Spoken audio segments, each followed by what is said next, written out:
I have been a waiter at this restaurant for 5 years, and in that time, I've seen it all. The romantic proposals, the business deals, the family reunions. But there's one customer who always catches my eye. A young girl, no more than 25 years old, with piercing green eyes and raven black hair. She's a regular here, always dressed to impress in designer dresses and stilettos. But what's unusual about her is that she never comes alone. She's always with a different man, each one older and more prosperous looking than the last. They're always lavish spenders, ordering the finest wines and dishes on the menu. And the girl, she always plays the part of the perfect date, laughing and smiling and hanging on their every word. But I've noticed something else too. A hint of sadness in her eyes, a flicker of fear when she thinks no one is looking. And I've started to wonder. Who is this girl really? What's her story? And what's she doing with all these different men? As I poured the wine for her latest companion, a wealthy-looking businessman with a gold ring on his finger, I couldn't help but feel a sense of unease. Something wasn't right here, and I was determined to find out what it was. As I refilled their glasses, I couldn't help but notice the way the man was gazing at her, his eyes filled with adoration. He was clearly smitten, and she was lapping up the attention like a cat in cream. She giggled at his jokes, her eyes sparkling with amusement, and leaned in close when he spoke, her face inches from his. She was playing the part of the perfect date to perfection, and the man was eating it up. But as I watched them, I couldn't shake the feeling that it was all an act. That she was playing a role, pretending to be someone she wasn't. And the man, poor guy, was completely oblivious to it. I've seen her with other men before, and it's always the same. She's like a chameleon, changing her colors to blend in with whoever she's with. But what's her real story? What's she hiding behind that? I couldn't believe my eyes when I saw her walk in with another man. It was like déjà vu all over again. But this time, something was different. Maybe it was the way she glanced around the room, her eyes locking onto mine for a brief moment before looking away. Or maybe it was the way she seemed a little more subdued, a little more guarded. Whatever it was, it sparked something in me. I decided that I had to talk to her, to find out what was really going on behind that facade. As I poured their wine, I made a point to linger a little longer, to make eye contact with her. And when I did, I saw something flicker in her eyes, something that looked almost like recognition. How's eating tasting? I asked, trying to sound casual. She smiled and nodded, but I could sense a tension beneath the surface. Great, thanks, she said, her voice a little softer than before. I leaned in a little closer, my voice dropping to a whisper. You know, I've seen you in here a few times before, I said, watching her reaction. Her eyes darted up to mine, a flash of surprise followed by a quick recovery. Oh yeah, she said, her voice light and careless. But I could see the faintest glimmer of curiosity in her eyes, and I knew I had her attention. A few minutes later, she excused herself from the table and made her way to the bar, where I was polishing a glass. Excuse me, she said, her voice low and husky. I think I left my scarf at the bar. Can I check with you? I raised an eyebrow, intrigued. Let me check, I said, pretending to search behind the bar. As I handed her the scarf, our fingers touched, and I felt a spark of electricity. So, what's your name? She asked, her eyes locked onto mine. I'm Alex, I replied, my voice steady. I'm Sophia, she said, her smile dazzling. We chatted for a few minutes, exchanging small talk, but I could sense underlying tension between us. As she prepared to leave, she leaned in close and whispered, Thanks for the chat, Alex. Maybe I'll see you around. I nodded, my heart racing. I'd like that, I said, watching as she walked back to her table, her hips swaying seductively. I couldn't shake the feeling that Sophia was hiding something, but I was determined to find out what it was. I said, Are you free this weekend? She turned around, a hint of surprise on her face. This weekend? She repeated, her voice neutral. I nodded, trying to appear casual. Yeah, I was wondering if you'd like to grab coffee or something. Sophia's eyes darted back to her table, where her date was watching us with a mixture of curiosity and annoyance. I'm not sure, she said, her voice barely above a whisper. I'll have to check my schedule. I raised an eyebrow, sensing that she was hesitant. No pressure, I said, trying to reassure her. Just thought it would be nice to get to know you better. Sophia's eyes locked onto mine, and for a moment, I thought I saw a flicker of interest. But then she nodded and turned back to her table, leaving me wondering if I just imagined it. As I watched her walk away, I couldn't shake the feeling that Sophia was hiding something. But I was determined to find out what it was. I was polishing a glass when I saw her walk in, this time alone. She scanned the room, her eyes locking onto mine, and I felt a jolt of surprise. She smiled and made her way to the bar, sliding onto a stool with a confident air. "Hey Alex," she said, her voice husky. "I see you're working hard as always." I raised an eyebrow, intrigued. "What brings you here today?" I asked, trying to sound casual. Sophia leaned in, her eyes sparkling with mischief. "I was thinking about our conversation yesterday," she said, her voice low. "And I decided I'd like to take you up on that coffee offer." I felt a surge of excitement, but I tried to play it cool. "When were you thinking?" Sophia glanced at her watch, a sleek silver thing that looked expensive. "How about now?" she said, her eyes locked onto mine. I raised an eyebrow, surprised. "Now?" I repeated. Sophia nodded, a smile spreading across her face. "Why not?" she said, her voice husky. "I'm free, and you're clearly not busy." "Okay, sure," I said, grabbing my keys. "Let's go." As we walked out of the restaurant, Sophia turned to me with a curious expression. "So, Alex, I have to ask," she said, her voice laced with amusement. What do you think about ME? I hesitated, unsure of how to respond. But something about her tone put me at ease. Honestly. I said, raising an eyebrow. Sophia nodded, her eyes sparkling with interest. "I thought you were," I paused, searching for the right words. "Someone who dates wealthy men for a living." Sophia's expression didn't change, but I detected a flicker of surprise in her eyes. "And what made you think that?" she asked, her voice neutral. Ich shrugged. "The way you always come in with different men, the way you dress. It just seemed like you were playing a role, you know?" Sophia nodded thoughtfully, her eyes never leaving mine. "That's a pretty astute observation, Alex," she said. "But it's not entirely accurate." I raised an eyebrow, intrigued. Oh. What's the real story, Ten? I asked, my curiosity getting the better of me. Sophia smiled, a mischievous glint in her eye.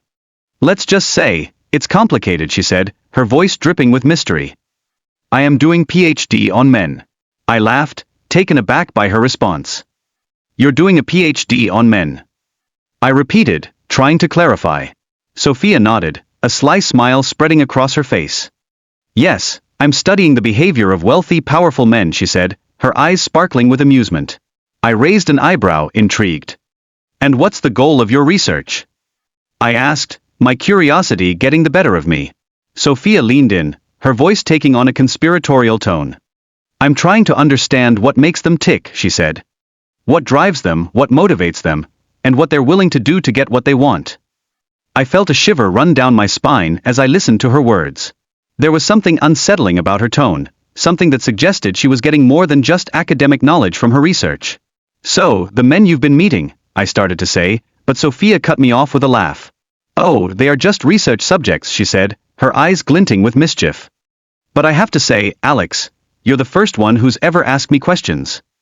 I asked her, "What did you find from research?" Sophia leaned in, a sly smile spreading across her face. "I found that wealthy, powerful men are often driven by a desire for control," she said, her voice low and husky. "They want to dominate every aspect of their lives, including their relationships." I raised an eyebrow, intrigued. "And what about their relationships with women?" I asked, my curiosity getting the better of me. Ah, that's the most interesting part, she said. "These men often see women as objects, as possessions to be won and controlled. They're drawn to women who are beautiful, intelligent, and independent, but only up to a point." I felt a shiver run down my spine as I listened to her words. There was something unsettling about her tone, something that suggested she was speaking from personal experience. What do you mean? I asked, my voice barely above a whisper.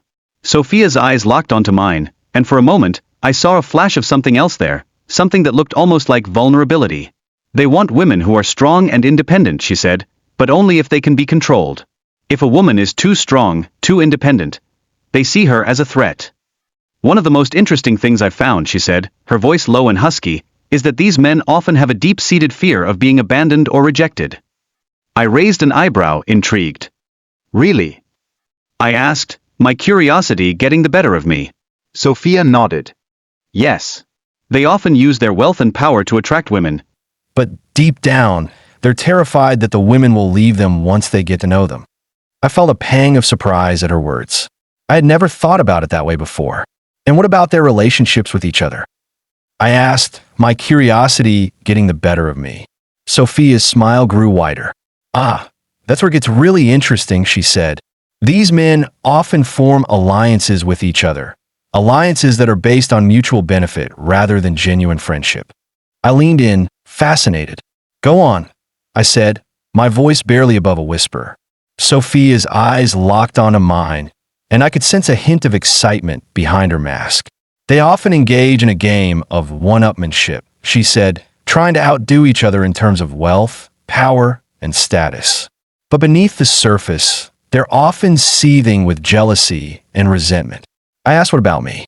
Am I a part of your research? Sophia's eyes seemed to gleam with amusement as she looked at me. You, Alex? She said, her voice husky. You're a fascinating subject, but I'm not sure if you fit into my research just yet. I raised an eyebrow, intrigued. What do you mean? I asked, my curiosity getting the better of me. Sophia leaned in, her face inches from mine. You're not like the other men I've studied, she said, her voice barely above a whisper. You're different. I felt a shiver run down my spine as I looked into her eyes.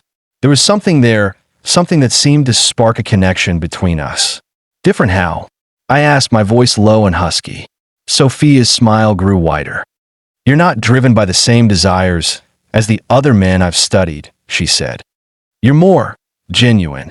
I felt a surge of surprise at her words. No one had ever described me as genuine before. You are not trying to prove anything to me or to anyone else, Sophia said, her eyes locked onto mine. You're just yourself. I felt a sense of surprise at her words. No one had ever noticed that about me before. How did you notice that? I asked, my curiosity getting the better of me. Sophia smiled. I've been studying people for a long time, she said. I've learned to read body language, to listen to tone of voice, and to spot when someone is being genuine. I nodded, impressed. You're very perceptive, I said. Sophia's smile grew wider. I have to be, she said. My research depends on it. We sat in silence for a moment, the only sound the quiet hum of the coffee shop. Then Sophia spoke up again. I have to ask, Alex, what do you think about me? She said, her eyes locked onto mine. I felt a surge of surprise at the question. No one had ever asked me that before. I hesitated for a moment, unsure of how to respond. But then I looked into Sophia's eyes, and I saw something there that made me want to be honest. I think you're fascinating, I said, my voice low and sincere. I have never met anyone like you before. You're intelligent, beautiful, and mysterious. Sophia's smile grew wider, and she leaned in closer to me. I'm glad you think so, she said, her voice husky. I have been trying to uncover the truth about men like you for a long time. I raised an eyebrow, intrigued. Men like me? I repeated. Sophia nodded. Yes, men who are genuine, who are true to themselves. You're a rare breed, Alex. I felt a surge of surprise at her words. No one had ever described me that way before. So what's the next step in your research? I asked, my curiosity getting the better of me. Sophia's smile grew wider. I think it's time for me to take a closer look at you. Alex, she said, her eyes locked onto mine. I felt a shiver run down my spine as I looked into her eyes. As we finished our coffee, Sophia smiled and said, It was nice chatting with you, Alex. I will see you around, I replied, watching as she gathered her things and left the coffee shop. Over the next few weeks, I saw Sophia at the same coffee shop, always sitting at the same table, but with different men each time. It seemed like she was conducting her research, studying these men and taking notes. I wondered what she was looking for, what secrets she was trying to uncover, and I couldn't help but feel a little curious about her myself.